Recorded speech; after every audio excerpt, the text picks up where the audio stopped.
Good morning. আমার কাছে অনেক রিকোয়েস্ট এসছে যে স্যার বাংলাতেও ভিডিও বানান যাতে বাংলা মিডিয়ামের ছাত্ররাও শিখতে পারে। ডেফিনেটলি বাংলাতেও আমি ভিডিও বানাবো, কিন্তু তার আগে আমি একটা কথাই বলতে চাই যে ভিডিও বাংলায় হোক অথবা ইংরাজিতে কোনো ডিফারেন্স নেই। তার কারণ হচ্ছে যে বাংলায় ভিডিও যত কম হবে ততই মঙ্গল। তার কারণ হচ্ছে যে ট্রান্সলেটিভ ইংরাজি শিখে আমরা ইংরাজি কিন্তু শিখতে পারবো না। এতদিন আমরা যেভাবে ইংরাজি শিখে এসেছি সেটা কিন্তু ওই ওই ওই ট্রান্সলেশন করে শেখা। সেই কারণেই হয়তো বাংলা মিডিয়ামের ছেলেরা ইংরাজিতে কথা বলতে পারে না, এমনকি বাংলা মিডিয়ামের টিচাররাও ইংরাজিতে ফ্লুয়েন্সি তাদের অনেকের নেই।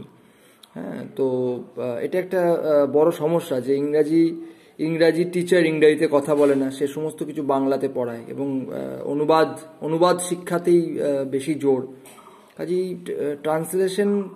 ট্রান্সলেটিভ এডুকেশন নিয়ে আমরা কিন্তু বড় কিছু করতে পারবো না। ইংরাজি মিডিয়ামের ছেলে মেয়েদের অবস্থা ওই একই। অধিকাংশ ইংরাজি মিডিয়াম স্কুল আমাদের এলাকাতে ওই ট্রান্সলেটিভ এডুকেশনই করায়, অথবা যারা ইংরাজি বলে তাদের মধ্যে সেই ফ্লুয়েন্সি পাওয়ারটা নেই, তারা কাটা রোবটের মতো ইংরাজি বলে।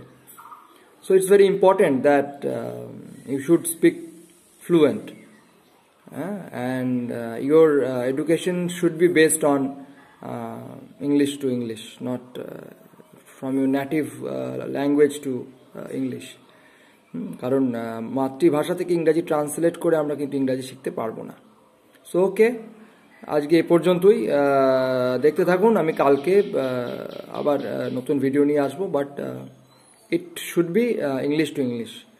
এটা কিন্তু ইংরাজি থেকে ইংরাজি হওয়াটাই বাঞ্ছনীয়, বাংলা থেকে ইংরাজি নয়। Okay, thanks a lot, happy Sunday, stay home, stay safe.